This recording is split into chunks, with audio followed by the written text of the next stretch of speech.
Good morning students. आज हम class 5th के पाठ्य पुस्तक बसंत हिंदी पाठमाला के पाठ 5 साहसी की सदा विजय नामक एक प्रेरणात्मक कहानी पढ़ने जा रहे हैं। यह कहानी एक बकरी और मेमने की है। तो चलिए कहानी को पढ़ते हैं। एक बकरी थी और उसका एक मेमना था। मेमना किसे कहते हैं?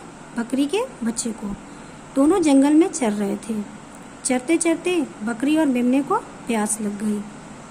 बकरी ने कहा, चलो पानी पीते हैं। मेमना में हाँ मिला दी और दोनों साथ चल दिए। चलते चलते हंसते खोलते बात करते दोनों चले जा रहे थे। फिर बकरी ने मेमने को रास्ते में कुछ अच्छी अच्छी बातें भी बताई। मेमना उन बातों को बहुत ध्यान से सुन रहा था। बकरी ने कहा, हमें हमेशा साहस से काम लेना चाहिए। साहस से काम ले लो तो संकट भी टल जाता है। धैर्य यदि बना रहे तो विपत्ति से भी बचाव का रास्ता निकल आता है। माँ की सीख को मेमने ने गांठ बांध ली। दोनों नदी तट पे पहुँचे और वहाँ पहुँच के बकरी ने पहले नदी को प्रणाम किया। मेमने ने भी नदी को प्रणाम किया। नदी ने दोनों का स्वागत किया और उन्हें पानी पीने की आज्ञा दी। साथ ही कहा कि आप सभी जल्दी से पानी पीकर यहाँ से निकल जाओ क्योंकि भेड़िया आने वाला है। तब मेमना थोड़ा सा भयभीत हो गया और उसने कहा, भेड़िया गंदा है।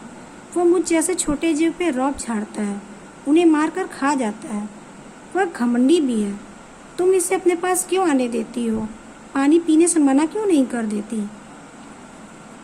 तब नदी ने मुस्कुराया और कहा, मैं जानती हूँ भेड़िया गंदा है। अपने से छोटे जीवों को सताने की उसकी आदत मुझे भी जरा पसंद नहीं आती, पर क्या करूं? वह जब भी मेरे पास आता है प्यासा होता है और प्यास बुझाना मेरा धर्म है। मैं इसे मना नहीं कर सकती। बकरी और मेमने को बहुत तेज प्यास लगी थी, इसलिए दोनों पानी पीने के लिए नदी पे झुक गई और पानी पीने लगी। नदी का पानी बहुत ही शीतल और मीठा था। दोनों ने छक के पानी पिया। पानी पीने के बाद जैसे ही वो दोनों वापस जाने के लिए मुड़ती हैं तो देखती हैं कि अरे उनके पीछे तो भेड़िया खड़ा है। दोनों एकदम डर जाती हैं। लाल लाल आंखें किए हुए राक्षसी डील डॉल वाला भेड़िया कुर्राते हुए सामने खड़ा था। दोनों का तो डर के मारे जैसे लग रहा था कि शरीर का रक्त ही जम सा गया। मेमना भी बहुत भयभीत हो गया था। तब कुर्रा के भेड़िए ने कहा, अरे वाह, आज तो ठंडे जल के साथ साथ गर्मा गर्म भोजन भी है। अच्छा हुआ तुम दोनों मुझे यहाँ मिल गई। बड़ी जोर की भूख लगी है। अब मैं तुम्हें खाकर पहले अपनी भूख मिटाऊंगा, पानी बाद में पीऊंगा।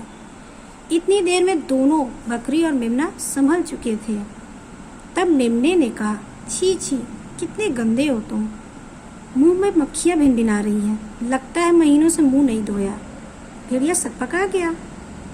तब बकरी ने कहा, जाने दे बेटा, ये ठहरे जंगल के मंत्री, बड़ों की बड़ी बात है।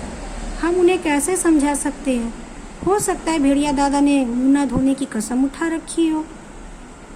तब भेड़िया ने गुस्सा के कहा, क्या बकती है? थोड़ी देर पहले ही तो रेत में मुंह रगड़ के साफ किया था। तब मेमना ने कहा, झूठे कहीं के, मुंह धोया होता तो क्या ऐसे ही दिखते? तनी नदी में झांक के तो देखो, असलियत मालूम पड़ जाएगी। भेड़िया सोचने लगा, बकरी बड़ी है, उसका भरोसा नहीं, पर यह नन्हा मेमना भला ये क्या झूठ बोलेगा? रेत से रगड़ा तो था, हो सकता है कहीं पर गंदी मिट्टी से मुंह सन गया हो। ऐसे में इन्हें खाऊंगा तो नाहक ही गंदगी भी पेट पे चली जाएगी। फिर नदी पर जाकर उसमें झांककर देखने में कोई हर्ज तो है नहीं, और ऐसा संभव है भी नहीं कि मैं नदी में झांकूं और ये दोनों भाग जाए। भाग कर जाएंगे भी तो कहाँ, एक झपट्टे में पकड़ लूंगा। भेड़िया ने गुर्रा के कहा, देखो मैं मुंह धोने जा रहा हूँ, भागने की कोशिश मत करना वरना बुरी मौत मारूंगा। भेड़िए ने धमकी दी। बकरी ने हाथ जोड़ के कहा, हमारा तो जन्म ही आप जैसे की भूख मिटाने के लिए हुआ है। हमारा शरीर जंगल के मंत्री की भूख मिटाने के काम आ जाए, हमारे लिए इससे ज़्यादा बड़ी बात और क्या हो सकती है? आप तसल्ली से मुँह धो लें। यहाँ से बस 20 कदम आगे नदी का पानी बिल्कुल साफ है। आप वहाँ जाकर मुँह धोएं। विश्वास ना हो तो मैं भी साथ में चलती हूँ। भेड़िया को बात भा गई। वह उस ओर बढ़ा जिधर बकरी ने इशारा किया। वहाँ पर काफ़ी पानी था और गहरा था।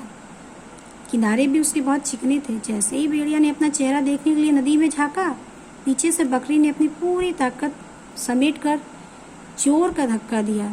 भेड़िया का भारी भरकम शरीर नदी में जा गिरा और वो संभाल नहीं सका अपने आप को। बकरी को मौका मिल गया। वो और मेमना, बकरी और मेमना तेजी से जंगल की दिशा की ओर दौड़ने लगे। दोनों नदी से काफी दूर आ गए। सुरक्षित स्थान पर पहुंच के बकरी रुक गई, मेमना भी रुका। बकरी ने लाड़ से मेमने की ओर देखा। मेमने ने भी विजेता की तरह अपनी माँ की आंखों में झांका। दोनों के चेहरे आत्मविश्वास से झलक रहे थे। बकरी पूछी, कुछ समझे? मेमना बोला, हाँ समझा। क्या? साहस से काम लो तो खतरा टल जाता है, और यदि धैर्य बना रहे तो विपत्ति से बचने का रास्ता निकल आता है। मेमने ने कहा, शाबाश। तो देखा बच्चों, कैसे बकरी और मेमने ने अपने सूझबूझ और साहस से एक भेड़िया को चकमा देकर अपनी जान बचा ली। तो इस कहानी से हमें क्या शिक्षा मिलती है? इस कहानी से हमें यह शिक्षा मिलती है कि हमें कभी भी धैर्य नहीं खोना चाहिए और विपत्ति में घबराना नहीं चाहिए। शांति से उसका उपाय सोचना चाहिए और मुसीबत का डट कर सामना करना चाहिए। तो स्टूडेंट्स, अब आपको PDF मैं बहुत जल्दी सेंड कर दूंगी। जो भी बुक एक्सरसाइज है वो सारी चीज़ें PDF में अवेलेबल होंगी। आप उसे अपने बुक में खूबसूरत और अच्छी राइटिंग में, साफ सुथरी राइटिंग में राइट कीजिएगा। साथ ही प्रश्न उत्तर भी आपको सेंड करूंगी। सबसे पहले आप ऊपर पाठ संख्या डालिएगा, फिर पाठ का शीर्षक, उसके बाद आपको शब्दार्थ लिखना है, कठिन शब्द लिखना है। कठिन शब्द एक रो में 3 से ज़्यादा मत लिखिएगा, और प्रश्न उत्तर है। ये सारी चीज़ें आपको अपने फेयर कॉपी में बहुत ही साफ सुथरी और सुंदर राइटिंग में कंप्लीट करनी है। Okay, thank you.